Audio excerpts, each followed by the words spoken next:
Damn, I'm fine. Hi, what's up? Big Dave, CHGO Bulls podcast. Coming up, we're talking about Vooch. Trade rumors of him going to the Warriors. We'll be talking about Billy Donovan, some quotes he had in the pregame about the Chicago Bulls and their picks. And we will discuss Bradley Beal rumors. And should the Bulls be going for the playoffs? We'll see. Let's talk about it. Will Gottlieb's there.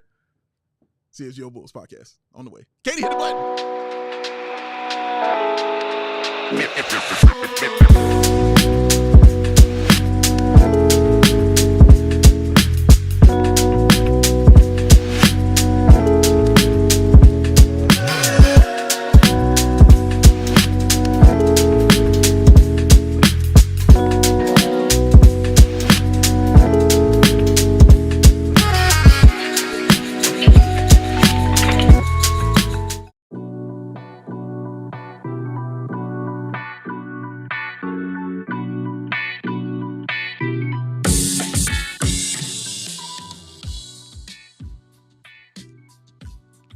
The Center by the Bay. CHGO Bulls podcast, ladies and gentlemen. Welcome in. Thanks for joining us. How are you? How's life? How's it going? Hope you're doing wonderful. Thanks for tuning in to our little podcast right here. Hey, people are saying hello already. Hi, guys. I am Big Dave. You can follow me at Bow Sports, BAWL Sports. Bow. On Twitter. That young adult over there, that is Will the Goat Gottlieb. You can follow him at Will. Wait, are you still Will _ Gottlieb? Mm-hmm. That's it. He's an adult. Will _ Gottlieb. That's the one. DJ Katie back there on the ones and twos. Hi. Welcome. Hi. How's everybody? I hope it's great. We got a lot of stuff to get into, a lot of stuff to discuss. Goat, how are you? I'm good. I'm good. I like how you always take it in. I got to take it in and decide how I'm doing. Yeah. And the answer is good. That's good. We got an off day show, which I'm excited about. Got some good stuff to talk about. Yeah. And then I don't know if you've looked at the Bulls schedule recently. I have. There's some winnable games here. There's some winnable games here. Oh, I got to say something I've honestly not always wanted to say, but have recently wanted to say, and I didn't think I'd have an opportunity to say it, so I'm going to say it right now. Our guy Matt Peck is out with a non-COVID illness. He is out, but so he shall return. I've always just wanted to say that. I really did. So there it is. Get better soon, Matt Peck. He will be back with us. Make sure you're dropping your comments in the chat. Make sure you drop your super chats as well. And, of course, the thumbs up. We live for them. We need them. Please give them. I'm trying to save your life because it's the new year, but same Katie. She's coming for you. If you don't give her the thumbs, give her what she needs. Save your own life. Oh, we got a lot to get into. Go ahead, Katie. Did you see I put the thumb on the table today, too? I did see that. I was going to talk about that. I just discovered it. I didn't know that we had it. It's been on the bookshelf the whole time. Oh, this is yours now. This will be here for a lot more now. I know. Right? I think it might be out there every show now. It works. I mean, it fits. It's it.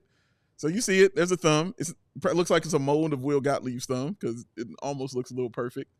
See? It's a perfect thumb right there. Hit the like, people. Do it. Hit the like. We got a lot to get into, man. We got a lot of rumors we got to discuss. Billy Donovan has some very interesting things to say in the pregame yesterday, so we're going to go over some of those quotes as well. We're going to talk about the Bulls, if they should just say, you know what, let's go take a shot at these playoffs. Not play in, but playoffs, because they're kind of close because it's the East. We'll talk about that. But first, we got to get into Vooch, man. It's being discussed. This is legitimate now. This is a thing now that the Warriors want Nikola Vucevic. Huzzah! The Bulls might make some trade. Well, there's actually a team who actually wants one of their players right now. And this is according to The Athletic. Ladies and gentlemen, Katie, if you can put the quote up there for me, please. Nikola Vucevic has actually emerged as the more discussed Warriors trade target, according to team and league sources. The front office and coaching staff have acknowledged back to training camp this team's need for a true stretch center, something Curry has never really had. I didn't think about it like that, Will. That didn't cross my mind before, that he hasn't had that kind of center to play with before, but it's pretty true. I mean, you can say Draymond Green is like cheating, you know what I mean, when you're running that death lineup they used to run out there, but overall, just not something that Curry has ever had to play with.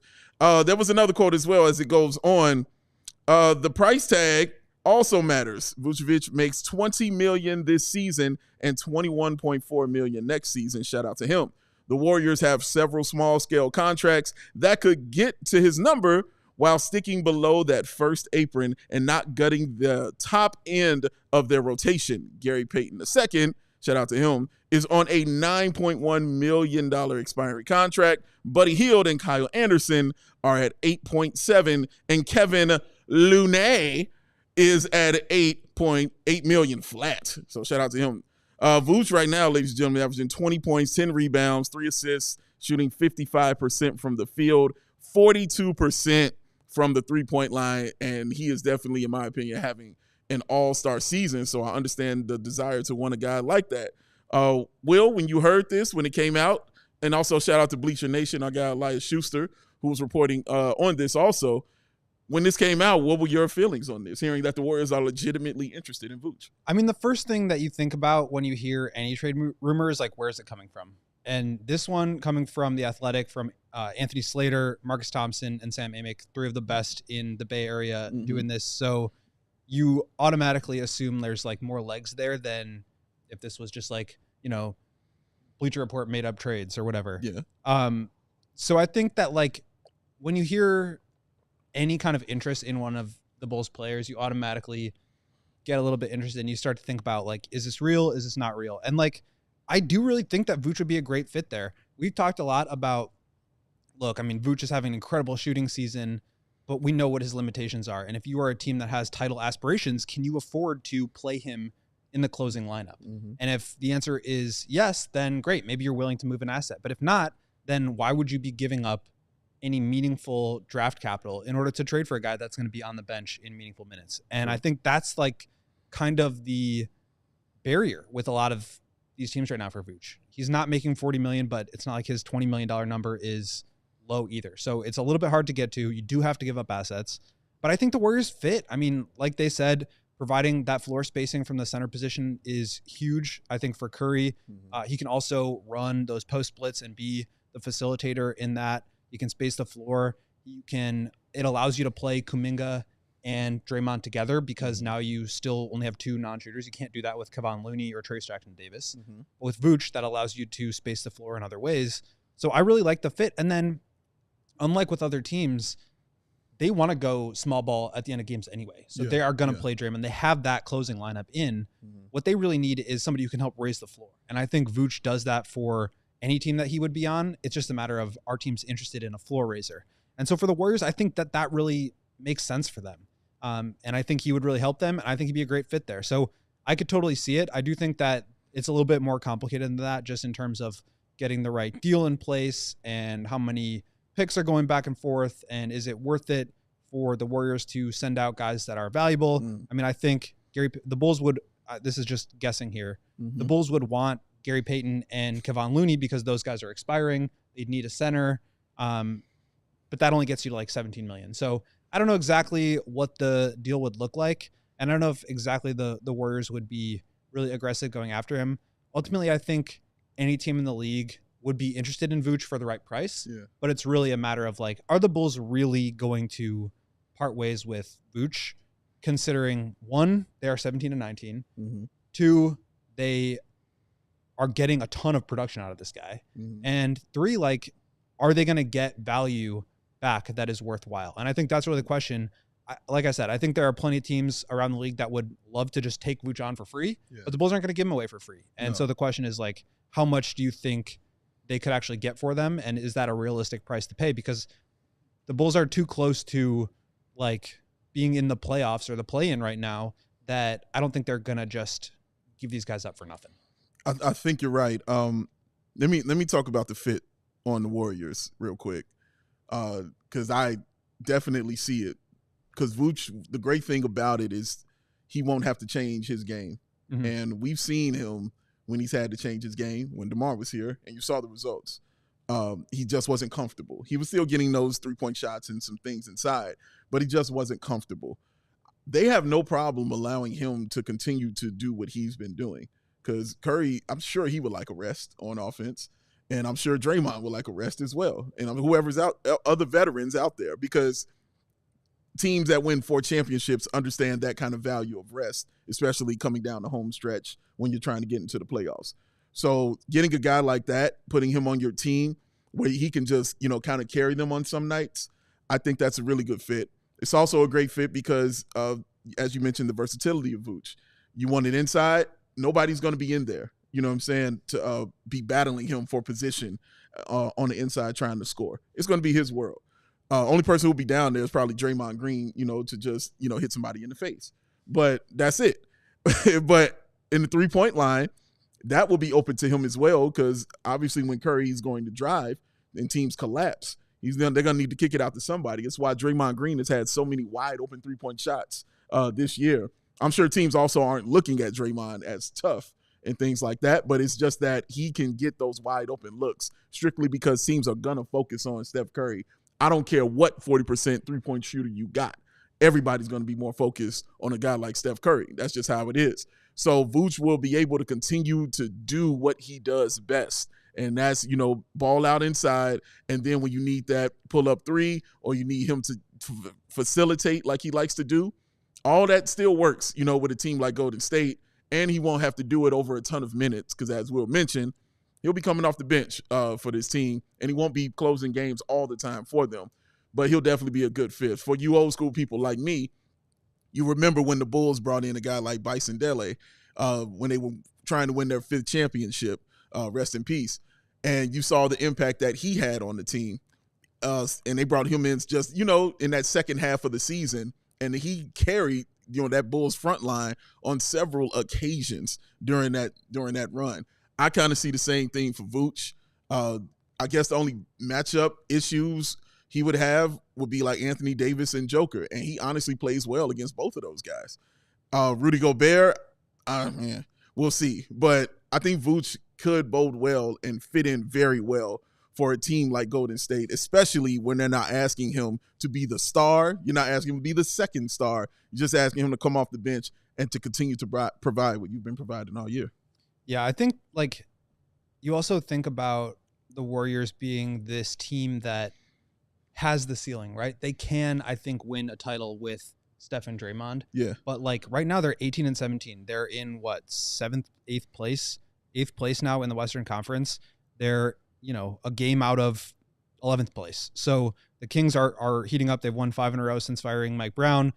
The Suns are one of the more talented teams. They're obviously just a disaster right now, but maybe they trade for Jimmy Butler. Maybe they do something and start to turn their season around, and they have that ceiling too. But for the Warriors, they have to get there right now, and that is not a given.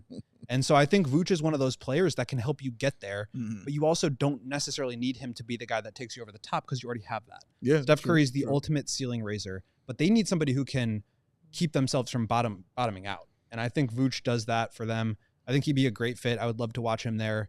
But yeah, I think it's just a question of are they willing to part with real assets to do that? And I think the Bulls are going to have a hard time finding trades that give them meaningful either assets or production to where they actually decide to make some of these deals, because the way they're playing right now and just the general ethos for this team has been that they value production and young veterans over picks, right? That's why they traded Caruso for Giddey instead of a first-round pick when they had those on the table. And so I don't know exactly what the deal would look like. I was just playing around with the trade machine while you were talking. Your favorite. Would you do this? I think I would. Gary Payton, Kevon Looney, and Moses Moody for Vooch and Torrey Craig. You get 2 expiring contracts in Looney and Payton. You get Moses Moody, who is poison-pilled right now, but the Bulls could absorb his contract just with the way that they'd be sending out money here and sending Torrey Craig back to even roster spots. They would have to waive somebody, but that would be fine. To me, that's exactly what you'd be looking for. Guys that can continue to help you play. And Looney, I think, could be a serviceable, lower minute starting center or higher minute backup center for a couple of years. And then Moody's a rotation wing. And that's the kind of deal that they should be looking for. I think they're going to want first-round picks. They're not going to get them. And I don't know how much they would really be interested in taking seconds for a guy like Vooch. So a player like Moody who has some upside, I think, really fits what they'd be looking for. And then obviously you get the cap flexibility. Now, would the Warriors do that? I don't know. I would say probably not. Those three guys are not really in their main rotation. Right. And so I would probably do that if I were them, but I could see why they wouldn't. And I think that's really the challenge that the Bulls are up against is like everybody wants to make trades to get themselves better. Everybody wants to get a good deal for themselves. But in this new cap environment, it's just really hard to do that. And then it's on top of that, even harder to actually get anything done because of all these rules. But that trade does work. The commentary from Slater and MT and Amix said, maybe Kyle Anderson and Buddy Hield, those guys have longer term contracts. I believe Anderson is 3 years and Buddy Hield is 4. The Bulls don't want to take on money. So those guys I would imagine are of less interest. But like, I think for the Warriors, every deal that you make, and this is true for any team, every deal that you make can't just be looked at in a vacuum of, is this good value for me? There's also the opportunity cost of, yeah, but we could get a better player for these 2 expiring contracts in Moody.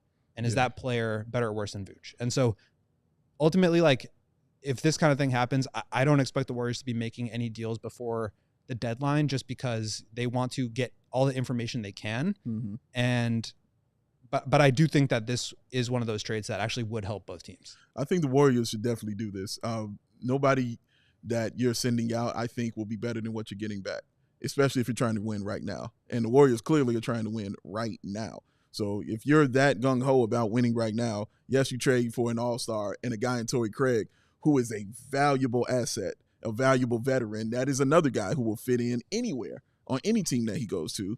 And he's healthy because he hasn't really been playing this season. Yep. Like, yeah, I would do this in a heartbeat if I was Golden State, man. Will the Bulls do it? Would they do it? Man, well, who knows? All right, coming up, we got some Billy Donovan quotes we want to get into, ladies and gentlemen. And then we want to talk about the Chicago Bulls going for the playoffs. Is it possible? They're 2 games out. Anything is possible. We got some ads to read first. So we're going to do that on this side of the break. Come on back, y'all. We'll be here. CHGO Bulls. LD, are you looking for the perfect way to elevate your day?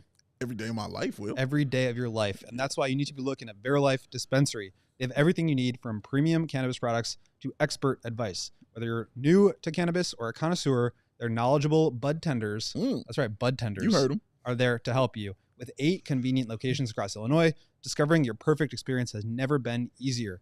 Verilife proudly offers a price match guarantee, ensuring you get the best value by matching local competitors' prices on eligible products. Don't miss out on their latest deals and exclusive offers only at Verilife Cannabis stores and online at verilife.com. Give me the life. When you place when you place your order online, you can also use code CHGO25 at checkout to receive the discount. So mention CHGO25 in store and receive 25% off on regular priced items. Restrictions apply. Terms apply. Terms apply. Katie, what time is it? Game time hoop. Get no hoop. Always on them toes. I like it. Game Time has a new feature called Game Time Picks that makes getting tickets easier than ever for the events you would like to go to. Game Time Picks filters out the fluff to show you only incredible deals on great seats so you don't have to waste time searching through thousands of tickets to find that best value. It's that curation that makes it easier than ever to find better value on tickets to sports, concerts, comedy, theater, Katie's one-woman show, whatever. Game Time will save you some money on it. Of course, they got the all-in pricing. Of course, they got that lowest price guarantee. Of course, they got the Game Time ticket coverage, which is the most flexible customer service policy in the ticketing industry. But they got the Matt Peck and Big Dave favorite. They got the seat views. We need to know where we're sitting when Katie's up on that stage with that blade and she's going over her dialogue. Why she got the blade? You got to come to the show and find out. It's a reason, I promise you, but I'm going to sit in the back. I'm just telling you like that. Take that guesswork out of buying those tickets with Game Time. Download the Game Time app. Create an account. Use that code CHGO. Get yourself $20 off your first purchase. Terms apply. Terms apply. That's CHGO. Get yourself $20 off your first purchase. Terms apply. Terms apply. Download anytime today. Because we're going to go leave. What time is it? Get out. Focused. I love it. I love it so much. Katie, how come you don't ever join on the Terms Apply with everybody? I usually dance to it. I don't sing to it. You know you can do that both. is That is a lie. No, you usually That is can't. No. fake news. Well, you usually can't see me because the computer's in your way.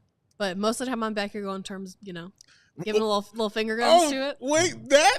Oh, now see, if I'm going to be watching you from now on, because I'm going to need all of that, what I just saw. Yeah. I maintain. Oh, my Yeah. goodness. That is a lie. Goat doesn't believe it. Okay, all right. That's fine. All right. Well, she said she's going to be on it next time. The finger guns are coming out. All right. The PM is I'll going watch to out be in for full him. effect. Be ready for it, brother. All right, let's get into Billy Donovan, man. He had some quotes in the pregame yesterday that kind of wanted to get into a little bit. Will, you having to hear some of these and you sent them in.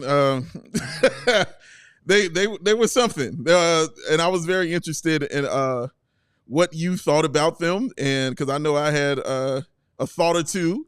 I'm curious to hear what you thought about them. Yeah. I want to hear your thought or two. Maybe 3. I'm interested in this, man. But he was asked questions about the Bulls' plan and trade talk and all those things. These are one of the quotes that he had when he was asked about. Wait, actually, before you read these, can I Sure. just say, to give a little context? So, please. this is obviously the head coach It of the is. basketball team, not the GM, not the president of basketball operations. Correct. He is coming at this from the perspective of head coach. Yes. But he also is the mouthpiece for the organization. He is. And that is a big part, as I've said before, of being a head coach. And we don't get to speak on the record with Arturis and with Mark Eversley on a daily or weekly basis. True. And so Billy is the guy that we sometimes have to ask these questions to. Now, Mhm. a lot of people, this is maybe a side tangent, but a lot of people Go off. are always asking the media to hold the organization accountable. Mhm. This is that. And so, Joe Cowley, who's asking these questions, kind of prefaced it by saying, I understand we should be asking the front office about this, but you're who's available right You're now. here. So Yeah. we're going to ask you. And so again, obviously you take it with a grain of salt because one, he's not going to tell you their plan Sure.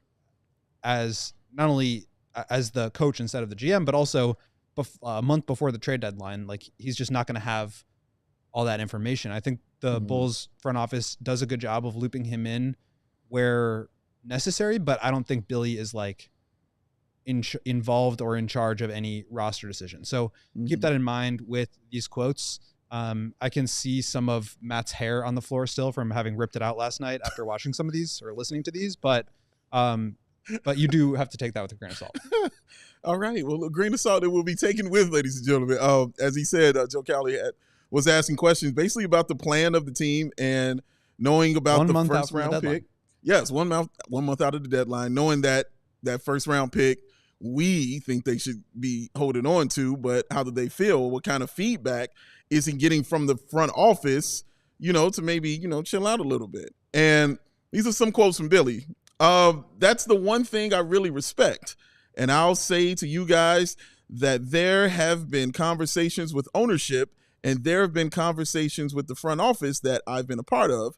And those conversations have always been that there is a responsibility, and I appreciate that as a coach. Now, he went on when he was asked about Javon Carter and Torrey Craig, and he went on and made that position a little bit more clear when he went on to say, no one is saying to me, hey, listen, wait a second for this draft pick right now. We've got to make sure, et cetera, et cetera. It's been always about the integrity of competition and playing, and I appreciate that. When I hear that, Will, all I hear is I'm not worried about none of these draft picks. I'm out here to win these games. Quit asking me about this. This is how I'm taking it. Yeah, This is not how I he's don't saying think he's like. I'm getting, hold on. Yeah, This is just how I'm taking it. This is just me.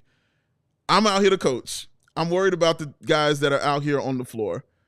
I know everybody wants draft picks. I understand that. That's not my job to worry about that. My job is to do the best thing possible, and that's try to win games. And the front office has my back because they want the integrity of the game upheld. And so the integrity of the game being upheld to coaches means go out there and put your best foot forward and do whatever you can to win these games. Now, we've seen what Billy feels is the best foot forward for these teams, and it doesn't include developing these younger guys, and it doesn't include sitting guys down so the Bulls could, maybe fall into a loss or something like that. They've beaten these really good basketball teams, man. We're talking Boston. We're talking Milwaukee. We're talking the New York Knicks. Twice. They've won 2 times. Thank you for that, by the way. They are making that decision. Well, Billy is making that decision that we are out here to play to win. Period. This is what we want to do. We want to win these basketball games. We worry about that development later, but right now I got these guys on my squad who I feel like need to be out here on the floor to give us a better chance to see where we can go this season. And that is going to be my main focus, and the front office has my back on that. How did you hear it coming out from Billy Donovan? Yeah, I think it's the same. It's the same way. All I was going to say is that, like, I actually think Billy has been really generous in that he gives real answers to these questions, and like he answers them to the best of his ability, and he doesn't deflect, and he is willing to be the one that has to answer this stuff because it's not his job to do that. It's the front office's job. But I'm totally with you. I mean, this team is not going to the bottom, period. They're not going close to the bottom. If it were up to them, they'd be much higher. Like, that's just not what they're interested in. They've won 4 out of 5 games. They're just not, they're not doing that. Yeah. And I think they've shown us with actions and words now that they're not interested in, not necessarily the draft pick itself, because I think they would obviously love to have a draft pick, but they're not interested in throwing away this season to secure the draft pick or to hopefully get the draft pick where, you know, everybody else wants it to be, which is at the top. That's not a risk they're willing to take. And I think you can agree or disagree with that. You can be frustrated or happy about that, but like, that's the reality of the situation. And I think, you know, over the last few weeks, like, that's something that I've been thinking a lot about, just in terms of, there's a difference between like what is right and wrong, what I think is like the best approach and what I don't think is the best approach.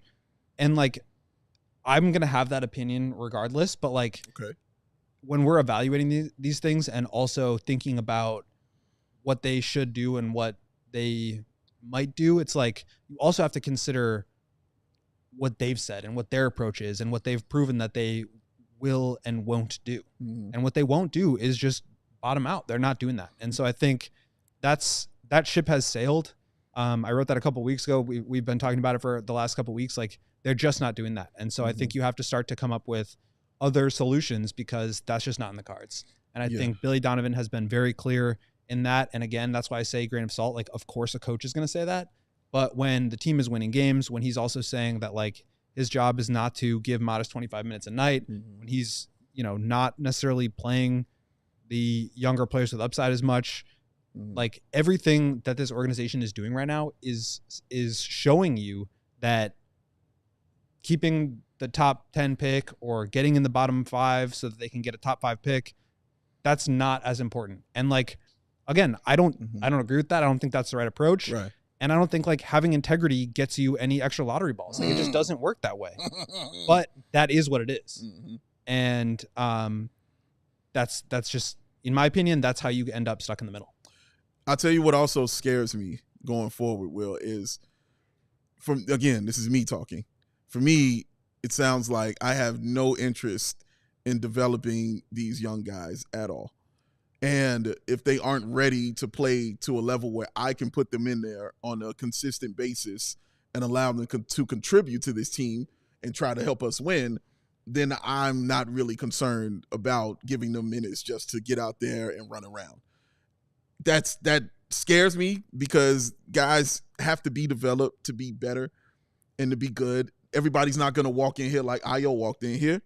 And again, Ayo's the best example of my point, because that is, from day one, Billy Donovan had that dude on the court playing meaningful minutes. From day one, it wasn't like that for Dalen, and understandably. Day two, it wasn't like that for Julian. It wasn't like that either for Modest. Those guys have things to work on and to develop. I have not seen the development of those young guys to allow them to get on the floor to continue on a consistent basis to do things. I think that is a problem, in my opinion, because when your mind is completely focused on we have to win, which is great. I don't have a problem with that. The issue is, what is winning looking like to you? Because for me, winning is I'm going to the playoffs all the time. That's a different story. If we're going to the playoffs and we're doing those things, I understand putting development and things like that on the back burner. When you're constantly in that tier of we're in the play-in, number 9, number 10 spot. We're in the play-in tournament. We might get to a playoff game. We might not. That, for me, is a time when you start looking at guys who need to be developed and what they can do to probably help your team, because I don't find it a hindrance to your team when you're going for a play-in spot, and especially a bottom play-in spot. Mm-hmm. So that's how I look at it, Will, when it comes to that development. I don't think he's interested in that, which is fine if you're a team that's on that cusp of trying to actually win basketball games and go a little deeper, maybe even a second-round team in the playoffs. Yeah, and there was a comment that I just saw scroll by about the integrity thing. Mm-hmm. I get it. You don't want to throw away games or lose intentionally, but I think what they're saying, that there's an integrity of competitiveness that they want to uphold. But I also think that being consistently in the middle is not an admirable spot. It's not a place where that defines you as a good team. And Billy kind of mentioned that too. Nobody wants to be in the middle, but that's kind of the issue for me. And that's why they haven't been able to get out, is because they're unwilling to go in the only direction they have. If there was an option for them to get Giannis on their team magically, or Luka or Jokic, and then they could just off you go on to the finals, by all means. But that's not realistic. But my point is, it's also not realistic, I think, to expect them to get into the bottom 5. And so what do you do now in order to move forward and get out of the middle? And that's a question that I don't think anybody has the answer to, if not go down. Okay. All right. It sounds like you got more to say on that. So Definitely more. We're gonna come back to it. We're gonna take a break, pay a couple bills, man. Keep those comments coming, ladies and gentlemen, and keep those likes coming as well. Hit that thumbs up. Show that love, and show your fear for Katie. We'll be back after this. Empire Today, ladies and gentlemen. Because with Empire Today, you get that shop at home convenience, the right product for your needs, that quick and professional installation, and of course, that low price guarantee. Empire Today is the best place to get that new flooring. So of course, they got those copycats. We don't like them, but they got them. But Empire cannot be beaten on that quality, that service, and that speed. So those competitors will advertise low quality products that Empire simply will not carry. Empire won't promise the lowest prices, because anyone who does is putting flooring in their home that they wouldn't put in their own. That's a bar. Oh, they won't overwhelm you with thousands of choices and woozies and wazies. What they leave out of that selection is as important as what they put in. What's that? That's Empire's philosophy. And of course, they have got that virtual floor designer. It's a great way to see how new floors will look in any space in your home. It's very easy. Just snap a picture, clickety-clack, look back, and instantly see how those new floors will look in your room. Now, shopping at that big box store can be very, very frustrating. Will go Gottlieb come in there? He just want to get, some stuff on the floors. That's it. I can tell you're rich, sir. Why are you talking to me, 16-year-old? I am an adult. I am Will to go Gottlieb. I know you are. Read your stuff all the time, but unfortunately, I can't help you with the flooring. I need to do other things. Get out my face. He won't say that. Bow. He'll say that. And then he'll stay back at home because he needs to be at Empire with that shop at home convenience, y'all. And my favorite thing, they service their own warranties. If an issue does arise, just call Empire, and guess what? You don't have to track down the manufacturer's phone number. Just hit them up, baby. Schedule a free in-home estimate today. All listeners can receive $350 off when they use that promo code CHGO. Restrictions apply. See empiretoday.com/CHGO for details. 588-2300. Katie! Empire Today. That was honestly better than an athletic maneuver to get away from the microphone. Yeah. Like we got to start. I'm going to start ranking these from now on. You know what I mean? I think the one that she did at the suite, I think that was number 1. I didn't see that one. Oh, dude. When we threw it to her, she said, everybody sing. Oh, my God. That's pretty good. I was like, that's pretty good. Pretty good right there. You know what else is pretty good? Tell me. How about Saturday Neon? I don't know if you guys can see it above Dave's head, but we have a custom Saturday Neon sign That's got the CHGO script logo. Look at it. Katie's going to show you right there. Maybe. Take your time. Take your time, sir. Saturday Neon was started by two college friends. There it They make is. officially licensed collegiate logo LED neon signs, which are the perfect thing to put in your home, office, dorm room, fan cave, man cave, or bar. Check out their new essential collection featuring almost 50 of the biggest schools across the country and counting for only $75. There is no better way to represent your favorite Big Ten team, or if you're us, our favorite company that we work for, CHGO. Pretty much. Unlike traditional neon, these LED signs won't break or shatter, but still give you that classic uniform glow that you know and love. LEDs last for up to 100,000 hours, so you'll be enjoying your sign for years to come. Super easy to install using the provided hardware or with 3M command strips. They're low voltage, they don't get hot, and they're always safe to the touch. And they are the perfect gift, whether it's for the holidays or upcoming holidays, birthdays, whatever it may be. Nice. We, like I said, also got ours from Saturday Neon. It is awesome up there on our shelf. And you can get one too if you go to SaturdayNeon.com. And even better, you will get 10% off your order if you use code CHGO. That's right. 10% off CHGO, SaturdayNeon.com. Well read, well read. Dredd saying, I still can't believe Detroit is ahead of us in the standings. Detroit, they're better, man. I'm telling Believe you, it. they better, man. Shout out to Paul who was saying noise while you were reading that. Noise. Saturday Neon, man. You guys need some more of that stuff. But Will, you had some more things to say when we were talking about the Billy Donovan comments that he had put forth. Yeah, maybe we can read one of these other quotes just to kind absolutely. of discuss the kind of middle of it all, because Absolutely. that's really, I think, to me, what it comes down to is you can say we want to have integrity. You can say you want to build a system. You can say you want to develop players, but at the end of the day, what you're doing, while it's good and in a lot of ways, some of the stuff has worked. They have bought in. Zach looks great. Vooch looks great. The system is much more aesthetically pleasing. They're scoring a lot more. They're running more. All that stuff is true, but even still, you're in the middle. You're 10th in the East. You're 2 games below 500. You're, I think, playing above your head a little bit. I mean, they're 7-0 in games within one possession. Yeah. Is that stuff going to come crumbling down? Are they going to wear out? Are they going to hit a wall? You just don't know with that stuff. And so I think if you are trying to get out of the middle, you can say, yeah, we've done the right stuff here, but the result is still what it is. Yeah. All right. Well, here's some more quotes from Billy that he read that kind of raised my eyebrow. Shout out to The Rock.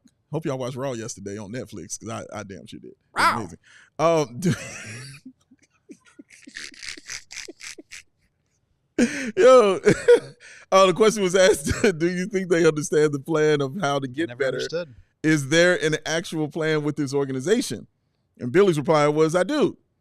I do feel that way, but I would say that they were right now as a team. I do think that totality of your team has got to be a major priority to get better.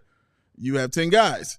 It's really hard with the speed and the pace of the games, where the games are going right now, to just bring in one guy, quote, the guy, and you may get better. But if you're really trying to compete, you've got to look at the fact that when you end up going to your second unit, is there going to be a drop-off? Is there going to be a sustained competitiveness for 48 minutes? I think that is what we'd be looking to try to do, and it's how you actually build out the entire team.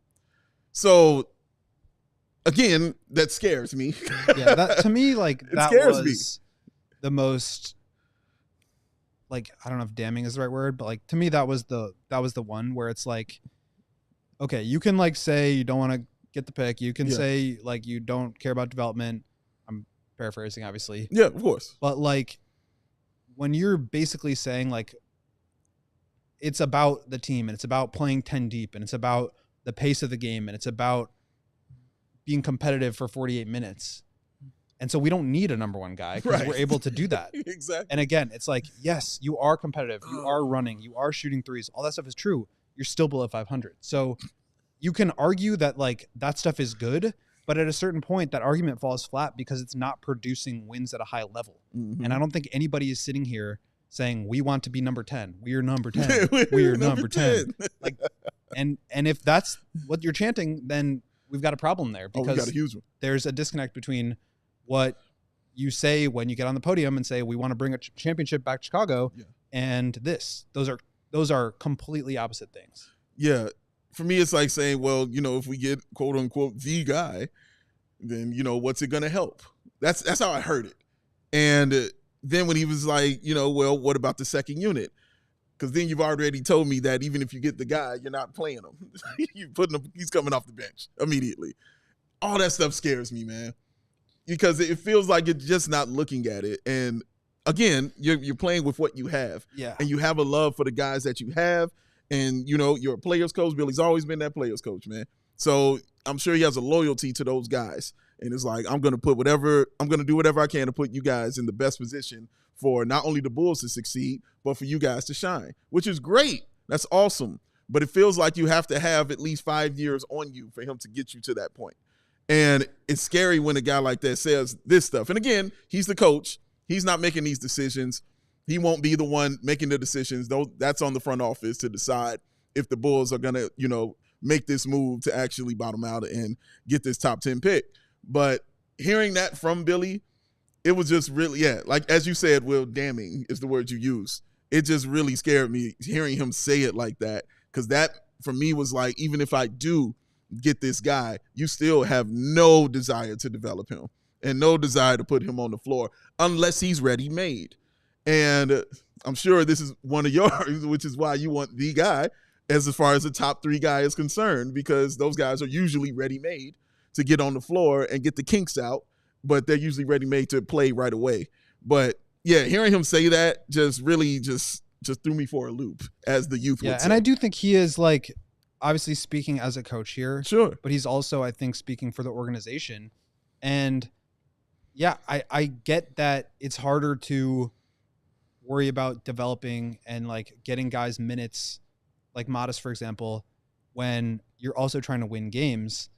And so I think when you extrapolate that, it's like, even if you get Cooper Flagg, like he's not going to be turning you from, whatever they win this year. He's not going to add 10, 15 wins onto your season next year. Right. So like, and I just don't think they're interested in that process. They want to develop, they want to have young guys that they can build forward with. But like at the end of the day, if that is getting in the way of putting the best product out there possible, then they're just not going to do it.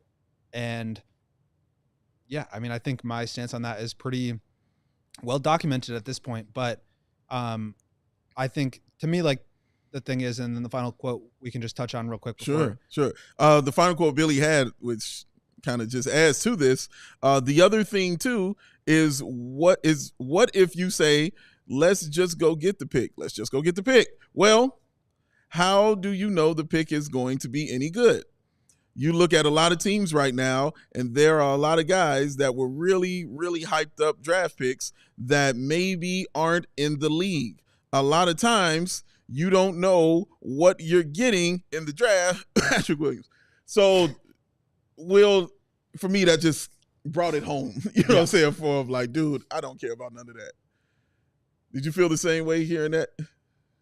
Absolutely. I mean, it's the concept of like, the unknown of it and the uncertainty in the lottery. And like, there's always going to be people who argue against tanking and going through the lottery. And there's people that are going to say, well, you can find Giannis at 15. You can find Jokic in the second round. You can find Draymond in the second round. It's true. And that's true. But number one, you have to have a draft pick in order to find one of those guys. And the Bulls are at risk of not having theirs.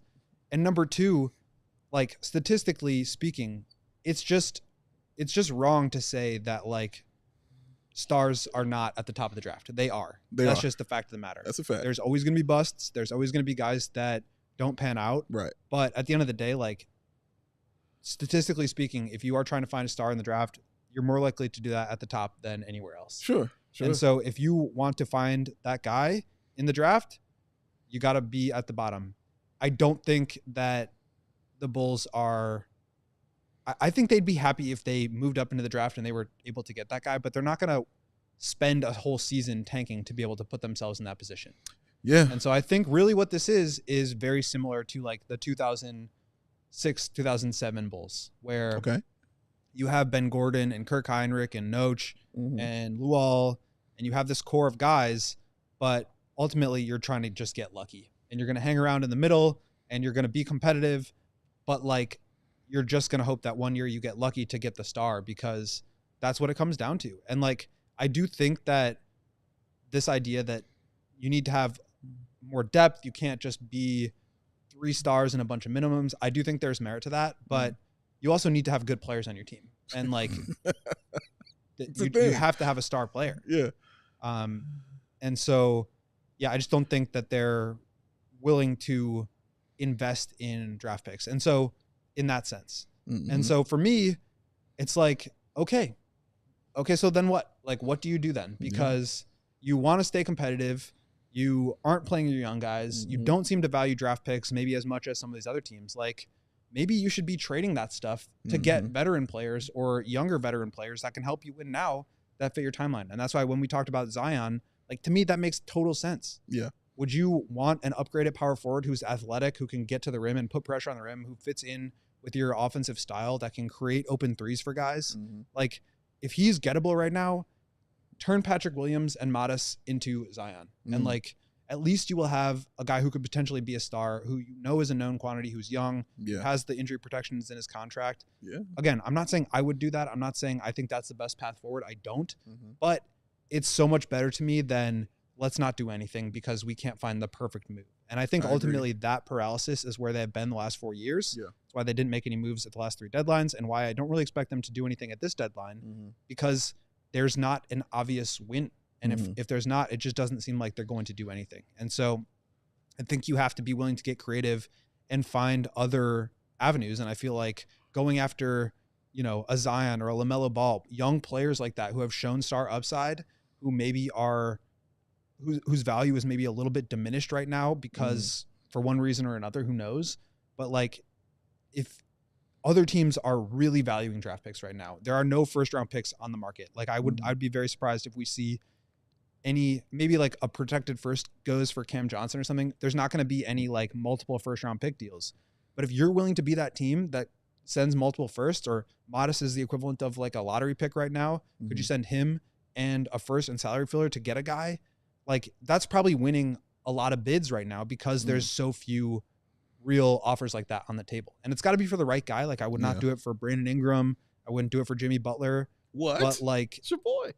Well, it's just, that would just be way too much going on there. But I just think that, like, you can't say we want to win and then you can't also argue that what we're doing right now is the best path forward when you're 2 games below 500. When you're not winning. And when you have been spinning your wheels in the same spot for the last 4 years. Yeah, I think hallelujah to everything you just said, sir. I think where Billy and the front office kind of share a brain is they're young guys. They want it to already be proven before they put them on the floor. So that's why I also think the Zion deal makes a lot of sense, because he's already a proven commodity that he can be a star in this league and someone who can be on the upper echelon of stars in this league if he can stay healthy. That's the if, right? And what lends credence to that is, again, the Alex Caruso trade for Josh Giddey. He had to be proven first, and they were like, oh, we think he's proven enough to do that. And same with Drummond. Same with Lonzo. They didn't want second-round picks. Like, you know, same with DeMar. Like, you know, same with Vooch. Like, and they're willing to give up those assets to get those guys who they feel are absolutely proven and know that they can do that. I mean, look at the guys that they got rid of, you know, when they got here. Like Lowry, you know how I felt about him for sure. But in a lot of people's eyes, it wasn't proven. He had, a few years to play here. It still wasn't proven yet. Wendell Carter Jr., another guy who they just, wasn't proven yet. Daniel Gafford was only here 2 years. Wasn't proven yet. And the guys that they took in return were the veterans that they took in return. Like I said, the DeMars, the Vooch, and, you know, and look at who they kept. A proven commodity like Kobe White, who was showing that he belongs in this league at that point in time for sure. And then a guy like Zach LaVine, who definitely has already proven that he belongs. So they need some proof in their visual to see and understand why they should be making these deals. Oh, he's already good. We should make these deals. This is why the Zion one makes all the sense in the world to me, and I hope they get into it. I wanted to ask you, Will, this other thing, since we just talked about, the Bulls and whether they are in the standings. At what point in time do you think that Bulls fans should shift their focus from getting this draft pick to the Bulls actually making the playoffs? Not the play-in, but the playoffs. And the reason I bring this up is because the Bulls record 17-19, currently 10th in the East, but they are 2 games out, not of the 6th, but of the 5th in the East, because, the East is trash. So they have an opportunity to climb up and get up there, and they have the second, you can correct me if I'm wrong, the second easiest schedule in the NBA or something like that left, which also lends credence to that as well. We just saw the team like Miami drop from 6 to 9 just from one loss that they had yesterday. So there is a possibility that the Bulls can really move up and be in the actual playoffs. Now, I am definitely on the record as saying that I don't want any of the play-in, but if they go to the playoffs, I'm cool with it because I'm always about the playoffs. Like, I won't ever be ashamed of saying I want to go to the playoffs. So where do you feel the Bulls fans should start maybe changing their expectations if the Bulls continue to show that the playoffs is what they truly want? I'm not really sure if I could tell fans how to be what to be cheering for. I can. I can just say what I feel. And sure. I do think there was actually a really good comment in our Discord from one of our diehards, Dexcellence, who wrote in our diehard, at this point, you just sort of have to either check out for the year or enjoy the roller coaster. Because even in the best case scenario, the Bulls are just not going to have a very high chance. They are going to have a very high chance of teams jumping them out of the top 10 or flat out being out of the top 10, meaning in the lottery. It's very unlikely that even if they go full tank mode, they'll fall below 8. Philly and Phoenix might pass them, but that's about it. So the idea of them falling into a position of trying to secure, really guarantee their draft pick, I think that's gone. They're not going to be bottom 6. Maybe they could get to 8th or 9th or 10th, but then you have real risk there. I don't know if it's well, let's just go for it now, because I still don't think this team is good enough. They've been impressive. They have beaten my expectations for them. They're already 10 wins below their Vegas win line. Mm-hmm. But what I still think is best for them long term is to keep this draft pick. But they just seem so unwilling to commit to that. And which is why I asked the question. Yeah. Right. So that's just kind of setting it up to say, I don't think there's anything wrong with wanting to see them win. I don't think there's anything wrong with wanting to see them lose. I don't think there's anything wrong with wanting to see them get that draft pick. But I guess what I've been changing my perspective is wanting them to do something and that they're just not going to do. That is, I think, just mental energy that I don't personally need to spend anymore. So I'm just going to evaluate what they are. And if they make the playoffs and they lose in the first round, or if they make through the play-in or not, that just kind of is what it is at this point. And I think what's going to happen as a result of that, I think we've already talked about. I don't think that any of that's changing, but the idea of just being I think the way to put it is I think for me, I'm trying to be more open to other avenues like the Zion thing. Okay. Okay. Is there a world where they're not going to tank? Maybe this isn't the best thing that they should do for themselves, but are there other things that they can do that would at least put them in a better position? I feel like a trade like that for Zion would make some sense because he's a young player who has real potential. And then you have the guy that you're looking for and you can start to build forward with that. But I just think that this whole perennially 10th seed, perennially trying to prove something to the league and ending up in the same spot is just, that's what doesn't make sense to me. And so whether it's going up or down, you do have to get out of the middle somehow. I don't know what that is. I'm trying to think of ideas to share on the show and to tweet about whatever, but that just, I think it's going to require some more flexible thinking. Yeah, I agree. And again, I think the Zion just makes all the sense in the world. When you said the phrase that you feel like that they want to prove it to the rest of the league that they can win this way and can do it this way. For me, that just sounds like pride, man. And pride, goes before the fall. And for them to be that prideful about a 17 and 19 team, scares the living crap out of silly. me. But I understand. And again, there's a very fine line between confidence and cockiness, man.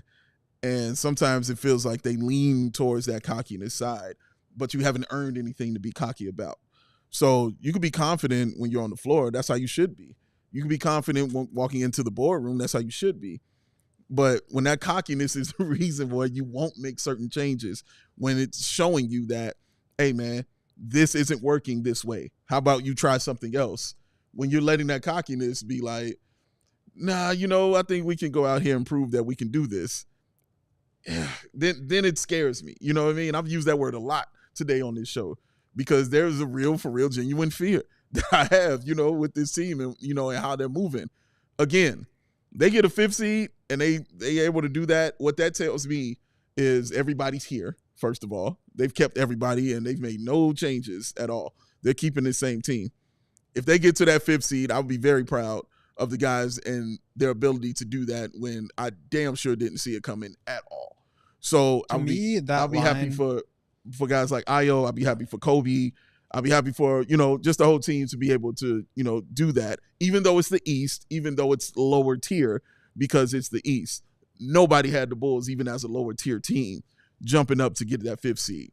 Do I think it will happen? No, I don't. I don't think it will happen at all because, as we continue to say, sometimes 2 games under, sometimes 4 games under, always 3 games under.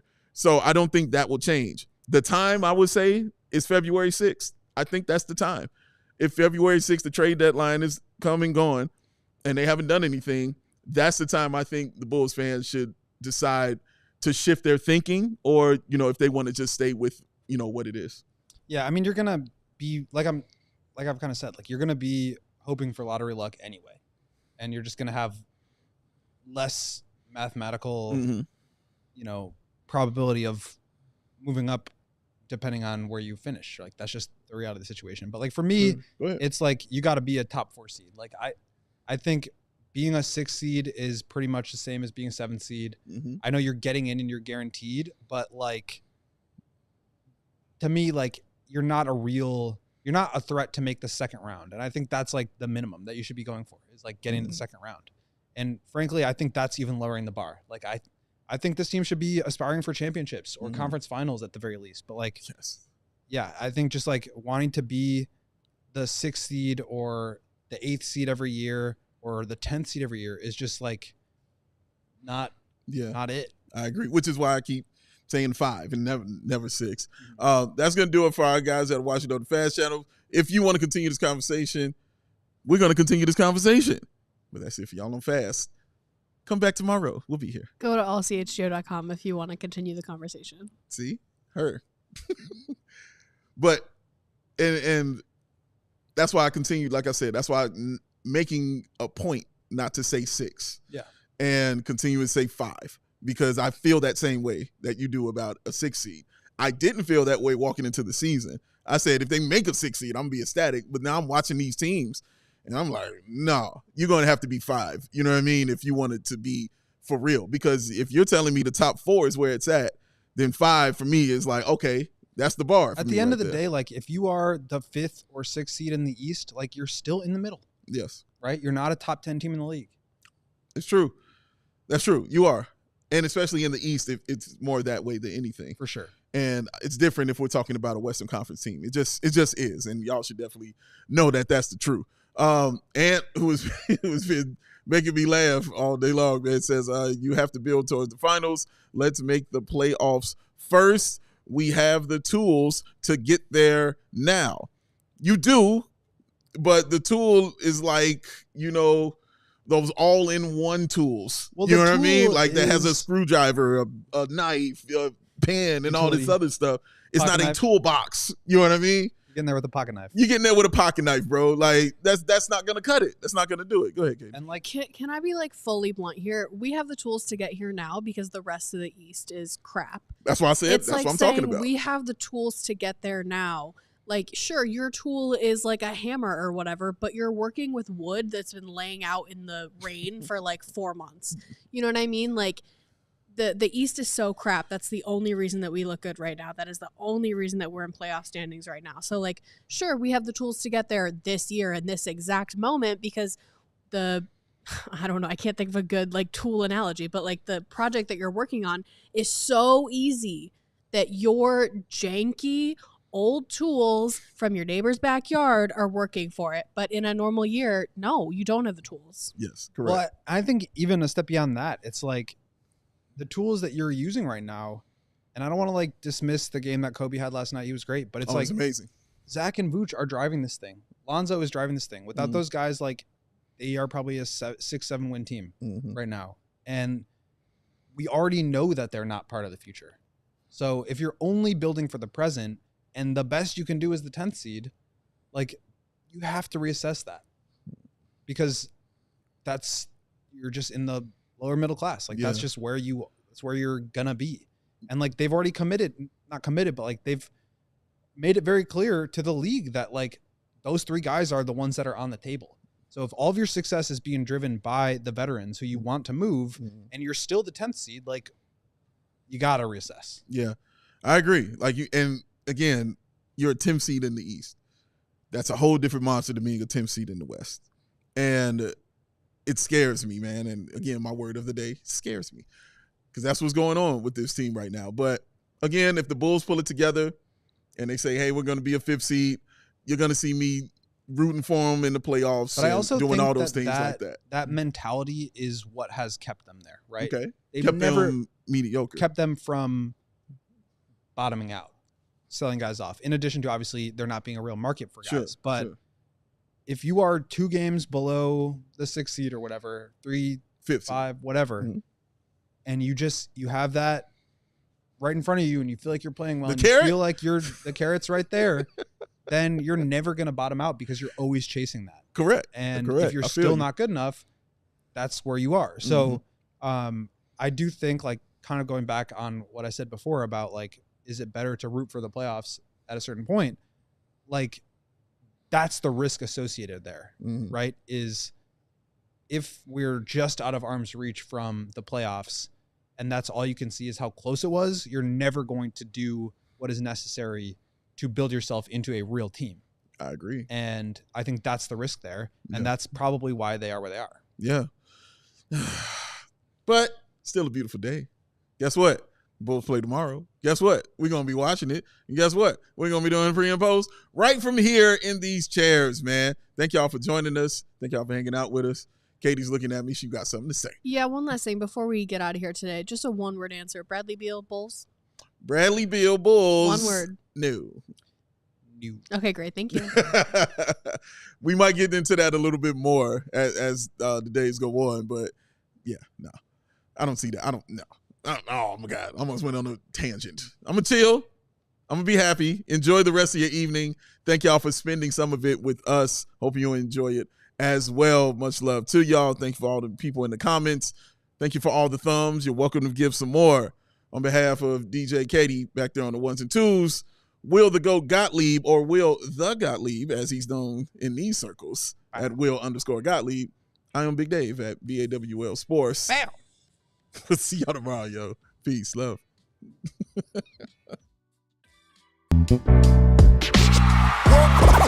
all silly like the mayor.